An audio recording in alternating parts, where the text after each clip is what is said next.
Okay, so our next comedian is actually a local comedian who is new to the club, and I don't know how old he is. He could be 20, he could be 40, I have no idea. So give it up for Nick. Yeah.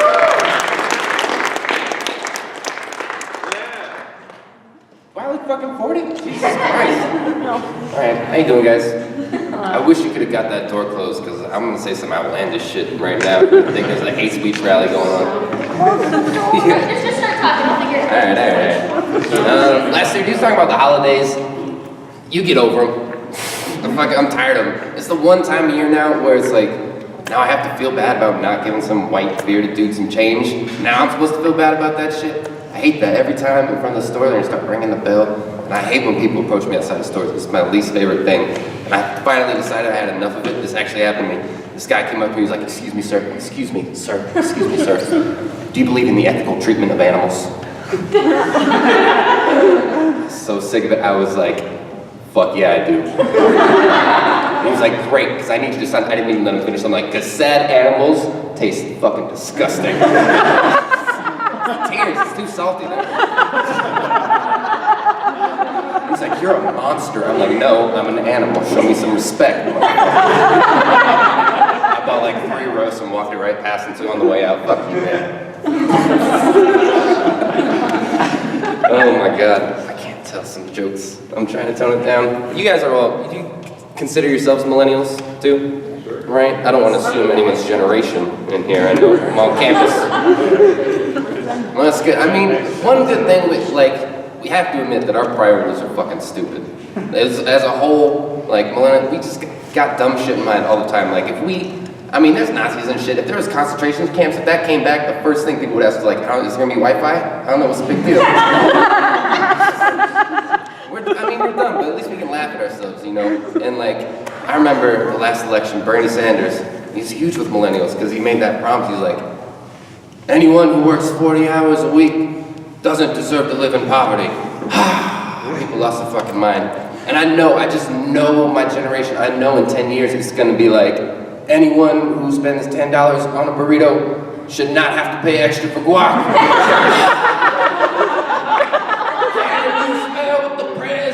It's gonna happen. My predictions. Oh, by the way, don't let old people tell you shit. They're fucking dumb. Nostalgia is the dumbest thing, especially with music. That's what it comes down to. I've gotten in so many arguments with old people who tell me I don't know shit about music. I'm fucking tired of it. Trust me, there's no golden age. There's no golden era. Everyone will tell you that. There is no golden era. I talk to these people and they're like, oh, the 60s and 70s, man. That's when it was pure. That's when it was real. That's fucking bullshit. Because the Partridge Family had a #1 record. And I realize that's dated. You guys don't know who the Partridge Family is. If you don't know who the Partridge Family is, they were basically, they're like the Kardashians, but they had talent and they didn't fuck NBA players. That's all you need to know. They had a fucking #1 record. Jimi Hendrix didn't chart. Not a golden age. My generation, we want to pretend, oh, the 90s was awesome. We had Biggie. We had Nirvana. It was so cool. We had fucking Mbop, okay? It wasn't that good. We're still recovering from Smash Mouth. Like, it's not... fucking Limp Bizkit. The fuck out of here. People get on hip-hop the most out of all the new music. That's the one that gets the most shit. And like, I'm not gonna sit here and try to defend Migos or whatever, but like, at least acknowledge that old hip-hop was really shitty too. It was really bad. Like, I mean like Sugar Hill Gang, you know, hip, hop, hip, hip, hip. I fucking hate that shit so much. And I realize why I hate it. It's because, alright, so, I've been to a lot of house parties, which means I've seen a lot of white guys try to rap battle. And as good as a white guy rap battle ever gets is only as good as hip hop, hip, hip, hip. It's the same fucking thing, man. It's terrible.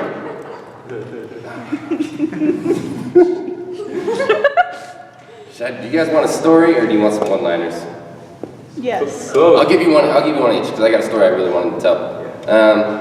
First one. I got this friend. This is actually a true story. I got a friend who won most gullible in high school. I don't have the heart to tell him, man. Trying to slow down my drinking. Also, you know, I drink a lot. I play bars all the time. Trying to slow down my drinking. Now I only go 45 in school zones. Alright, cool. Alright, so this story's kind of uncomfortable for some people, but it's important to me because it really happened. It's about the first time I encountered racism, because if you can't tell, like, I'm white-ish, I'm white enough, there's something. People ask, like, are you Irish, are you Italian, frijoles, olives, what the fuck's going on? They can't tell. And when I was a kid, you know, I was just a regular little white kid. I had short hair, but my dad, he's Native American, and he can't pass for anything else. He's typecast, he's got baby face, hair down to his ass. He's like straight out the cupboard Indian. This motherfucker plays the part, you know? And if you don't know, like, Oklahoma's like the Auschwitz for Indians. So when I was 13, my grandmother passed away, and the funeral was in Oklahoma. So I went there with my dad. And I grew up here. This is kind of an accepting place, you know? So I had never been in a world like that. So when I got off the plane, first of all, if you ever gone to the South, like, you've had someone sit on your face, right? You're not kids anymore. Like, that's what it's like coming out to the humidity. It fucking smacks you, man. And you're in a different world. It's not right. And I'm hanging out with my dad, and we had nothing to do, so like, let's get some barbecue. And we're driving this little town. It's a normal little town. And like, you know, there's a bank, there's a furniture store, some family business. And then, I'll never forget this. We go over these train tracks, literal fucking train tracks. And then it's like, that's abandoned, that's a liquor store. There's a barbecue place, cool. And the worst part, I'm not making this up, this sounds bad, but like, there's a baby, like, standing there in front of the place. And he had a dirty diaper, right? But the cleanest fucking Jordans I had ever seen in my life. I was like, I can't wait for this barbecue. But the place is closed, and we gotta go back to the white side of town for white barbecue. And we get in there, and you guys are probably a little young, but do you remember there's like, in Blues Brothers, there's a bar with like chicken wire and shit, and then all this stuff. That's literally what we walk into, and it was like, someone pulled the needle off the record, they turn around, their 10-gallon hats like blow us back, belt buckles are fucking blinding. It was surreal being in that situation, because I'm just a normal kid, but my dad's getting all these fucking hate looks. And like, I thought they were gonna be like, pick it up around the back. I thought it was gonna go down like that, and it was just silence the entire fucking time. And we get up our food, we get back to the car, and we're driving back to where we're staying. And I'm like brooding, because I'm 13 years old. I got hate inside me. There wasn't YouTube yet, so I didn't have an outlet for my hate. But I'm like, I can't stand it. And I'm like, Dad, how the fuck do you deal with that? Like, because he's been going through it his whole life, and I had never seen it. Like, how do you get back at the white man? Little white kid asking, how do you get back at the white man? And he's sitting in the car with me, and he's like, man, you really want to know? I was like, yes. How do you get back at the white man? And this is the coolest shit he ever said to me in my entire life. He leans in and he's like, well, it's pretty simple. You gotta get real good at fucking white women.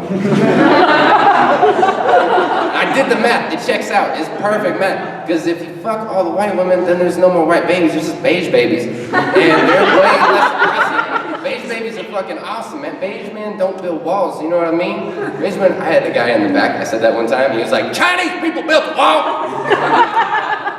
Chinese people are yellow, you should be more considerate with your racism, man. What did I tell you about the hate speech thing? Close that door. I think that's it for me. You guys are fucking cool though. Thanks for supporting comedy.